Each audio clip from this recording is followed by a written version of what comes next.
தண்ணி சாப்பிட்ற பழக்கம் இல்லை, ஸ்டேஜ்லேயும் சரி பொதுவாகவும் சரி.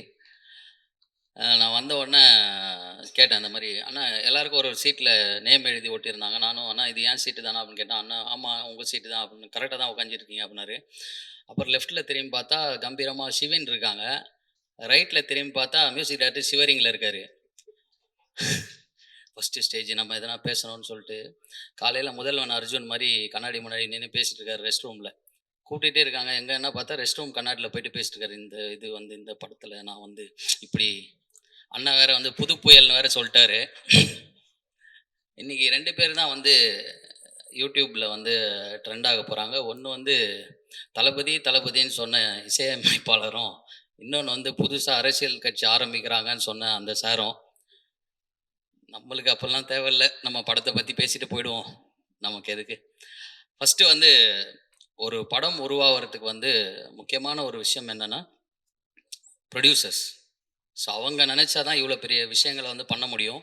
ஸோ அந்த மாதிரி ஜாஃபர் சாரை பற்றி சொல்லணுன்னா, எங்கள் முதலாளி நல்ல முதலாளி, வெள்ளை மனம் பிள்ளை குணம் கொண்ட முதலாளி. அவங்க ஆஃபீஸ் போனோன்னே ரொம்ப சந்தோஷமாக இருந்தது. என்னென்னா JSM Jafar sir, Salim sir, Moideen sir, அவங்க 3 பேரும் எப்படி இருப்பாங்கன்னா, அந்த சமுத்திரம் படத்தில் வர சரத்குமார் தம்பிங்க மாதிரி இருப்பாங்க. எப்படி நான் டக்குன்னு கண்டுபிடிச்சேன்னா, அது அவர் சொல்லுவார் அந்த டைலாக்ல, அண்ணன் சொன்னால் தம்பி கேட்கணும்டா, தம்பிக்கு ஒன்றுன்னா அண்ணன் பார்க்கணும்டா அப்படின்ற மாதிரி. அவர் அந்த படத்தில் விஷத்தை கொடுத்து குடிக்க சொல்லுவார், டக்குன்னு எடுத்து குடிச்சிருவாங்க. அந்த மாதிரி இவங்க ஆஃபீஸ் போனோன்னா அவங்க 2 பேருக்கு கிரீன் டீ சாப்பிட்றீங்களா? சாப்பிட்றேன்னு அப்படின்னு சொல்லிட்டு அந்த கிரீன் டீயை குடிச்சாங்க. எனக்கு அந்த சீன் அப்படியே நினைவுக்கு வந்துட்டு போகுது. என்கிட்ட வேற ஒரு கிரீன் டீ கொடுத்துட்டாங்க, என்னால் குடிக்க முடியாமல் குடிச்சிட்டு இருந்தேன். என்ன கதிர் உங்களுக்கு பிடிக்கும் சார், பிடிக்கலன்னு சொன்னால் படத்துலேருந்து எடுத்துருவாங்களோன்னு சொல்லிட்டு பிடிக்கும்னு சொல்லி அந்த கிரீன் டீயை உட்காந்து குடித்தேன். நல்ல ஒரு ப்ரொடியூசர் சார். ஏன்னா அவர் என்றைக்கும் கோவமாக பேசியோ இல்லை யாரையாவது ஹர்ட் பண்ணுற மாதிரி பேசியோ இல்லை, எல்லாருக்கிட்டையும் ஜாலியாக பேசி இந்த படம் என்ன பண்ண சொல்லுங்கன்னு ஒரு இயக்குனரோட 12 வருஷ கனவை நிறைவேற்றியிருக்க எங்கள் ஜாஃபர் சாருக்கு ரொம்ப ரொம்ப நன்றி சார். நீங்கள் இதை எப்படி ஒரு கமர்ஷியலாக நீங்கள் என்ன உங்களுக்கு டேர்ம்ஸ் வரும் அப்படின்லாம் தெரியல. ஆனால் அவங்க வீட்டில் எல்லாரோடைய மனசுலேயும் நீங்கள் நின்ட்டீங்க. நிறைய அவரை கிட்டத்தட்ட நிறைய பேர் போய் கதை சொல்லியிருப்பார், நிறைய விஷயங்கள் கஷ்டப்பட்டிருப்பார். அந்த கஷ்டங்களெல்லாம் தீர்த்து வச்சதுக்கு இந்த படம் மிகப்பெரிய ஒரு லெவலில் வெற்றி அடையணும், உங்களுக்கு நிறைய நிறைய நல்ல விஷயங்கள் நடக்கணும்னு ஆண்டவனை வேண்டிக்கிறேன். Thank you sir. அடுத்து இயக்குனர் சார், அவர் வெளியே நிற்கும் போது நல்லா மூச்சை பிடிச்சி பேசிகிட்டு இருந்தார். என்ன சார் மூச்சை பிடிச்சி பேசிகிட்டு இருக்கீங்க அப்படின்னா, இல்லைப்பா நம்மளுக்கெல்லாம் கொஞ்சம் தொப்பை வெளியே வரும், அதனால தான் பேசிகிட்டு இருக்கேன்னு சொன்னார். ஸோ இந்த தில் படத்தில் விவேக் சார் இருப்பார். அவர் என்னன்னா அந்த மாதிரி பெண்களோட மனசை பிடிச்சி நான் ஒரு படம் பண்ணி ஆகணும் அப்படின்ற மாதிரி அவர் இது பண்ணார். கடைசியாக அவர் பெண்ணாவே மாறிடுவார். ஆனால் எங்கள் இயக்குனர் அப்படி இல்லை, அவர் பெண்ணா ஆனார், இவர் வின்னானார் இந்த படத்தை எடுத்து. அதே மாதிரி ஒரு ஃபர்ஸ்ட் லுக் போஸ்டராக இருக்கட்டும், இல்லை நிறைய விஷயங்களாக இருக்கட்டும், அதை பார்த்து கார்த்தியானாலாம் எப்போ ஃபோன் வந்தாலும் கார்த்தியானாக்கு குபேந்திரன் சார் வந்துகிட்டே இருக்கும். அவரே நான் காட்டாமலே சொல்ல குபேந்திரன் சார் ஆனேன், ஆமாப்பா அவர் தான் அப்படின்னு. ஸோ ஒவ்வொரு விஷயத்தையும் பார்த்து பண்ணுற ஒரு டைரக்டர். கண்டிப்பாக நீங்கள் ஒரு மிகப்பெரிய ஒரு உயரத்துக்கு போகணும் சார்.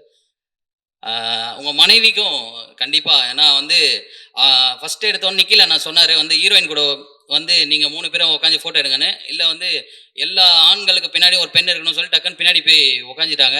ஸோ அந்த மாதிரி அதை கரெக்டாக கடைபிடிக்கிறாங்க. அதே மாதிரி அவங்க இல்லைன்னா நம்ம இல்லை சார். அவங்களோட சப்போர்ட் ஒரு பெரிய சப்போர்ட். ஜாஃபர் சாரோட சப்போர்ட் எப்படியோ அதை விட அவங்க சப்போர்ட் உங்களுக்கு எப்போவுமே இருக்கும். நீங்கள் பெரிய லெவலில் வரணும். அடுத்து கார்த்திக் துரை அண்ணா, அவர் எப்படின்னா, அவர் கோவிலில் இருக்க ஒரு நந்தி மாதிரி. சினிமாவுக்கு போனோம் அப்படின்னா அவர் காதில் சொல்லிட்டா போதும், எப்படியாவது எங்கேயாவது ஏதாவது ஒரு படத்தில் அன்னைக்கு ஒரு தம்பி ஒருத்தன் கேட்டான்ல, அவனை சொல்லி கொடுப்பா அப்படின்னு சொல்லிட்டு ஒன்றுமே, அதாவது பலனை எதிர்பார்க்காம நல்லது செய்கிறது சில பேர் தான் இருப்பாங்க. அதில் ரொம்ப முக்கியமான ஒரு ஆள் கார்த்திக் அண்ணா. அவர் என்ன பண்ணுவாருன்னா, யாராவது கீழே இருந்தாங்கன்னா அவங்கள தூக்கி அப்படி மேலே விடுவார். மேலே விட்டோன்னு நம்மளாம் என்ன பண்ணுவோம், மேலே இருக்கவங்க கையை பிடிச்சி மேலே போக பார்ப்போம். ஆனால் அவர் அப்படி இல்லை, அடுத்து யார் கீழே இருக்காங்களோ அவங்கள தூக்கலான்னு கீழே பார்க்குற ஒரு ஆள். இப்போ கூட கீழே தான் பார்த்துட்டு இருக்காரு. அந்த மாதிரி ரொம்ப ஒரு பாசமான ஒரு ஆள், நேர்மையான ஒரு ஆள். அதனால தான் அவர் சொல்லு கட்டுப்பட்டு எல்லாருமே நடக்கிறாங்க. இந்த இடத்துல மங்கை மங்கை அப்படின்னு சொன்னதை விட கார்த்தியானா கார்த்தியானான்னு சொன்னது தான் நிறைய இருக்கும். எல்லாருமே சொல்லியிருப்பாங்க. அந்த அளவுக்கு ஒரு நல்ல மனிதர். அதுக்கப்புறம் வந்து கயல் ஆனந்தி மேம், அவங்க வந்து எப்படி சொல்றது, நான் தான் வந்து பரியேறும் பெருமாள் வந்து அவங்களுக்காகவே ஒரு 10 வாட்டி பார்த்தேன். அவ்வளோ ஒரு ப்ளசண்ட்டான ஒரு முகம் அவங்களுக்கு. என்னன்னா அவங்கள பார்த்தா கோவமே வராது. இந்த நம்ம வீட்டில் இந்த டெட்டி பேர்லாம் வச்சுப்போம்ல, அந்த மாதிரி இவங்கள வந்து வீட்டிலேயே வச்சுக்கலாம். அந்த அளவுக்கு வந்து அவ்வளோ அழகா எப்போ பார்த்தாலும் சிரிச்சுக்கிட்டு ஒரு ஒரு முகம் சுளிக்காம. நான்லாம் வந்து டப்பிங்க்கு வருமா நான் குபேந்திரன் சார் கிட்ட சொல்லுவேன், சார் சார் வேற ஒரு ஷூட் இருக்கு சார், நான் டக்குன்னு வந்து பண்ணட்டுமா சார்னு. வந்தவொடனே அவங்க பேசிட்டு இருப்பாங்க. உடனே கூப்பிட்டு, மேம் அவரு கொஞ்சம் எங்கே வெளியே போகணுமான்னு. ஒரு ஒரு வேற யாராவது இருந்தா ஏன் அவர் வெளியே போட்டோம் அப்புறமா போட்டோம் அப்படின்னு சொல்லுவாங்க. பட் ஆனால் அவங்க அப்படிலாம் இல்லாமல் ஓகே ஓகே பேசுங்க பேசுங்க அப்படின்னு சொல்லி ரொம்ப ஒரு மென்மையானவங்க. அப்போ இவ்வளோ நேரம் பேசுனது கேட்காதா? ஓகே. ரொம்ப மென்மையானவங்க. இந்த படத்துல அவங்களுக்கு வந்து ஒரு பெரிய ஒரு லைஃப் வந்து கிடைக்கும். இந்த படத்துக்கும் அவங்களால ஒரு பெரிய லைஃப் கிடைக்கும்னு நம்புறேன். நன்றி மேம்.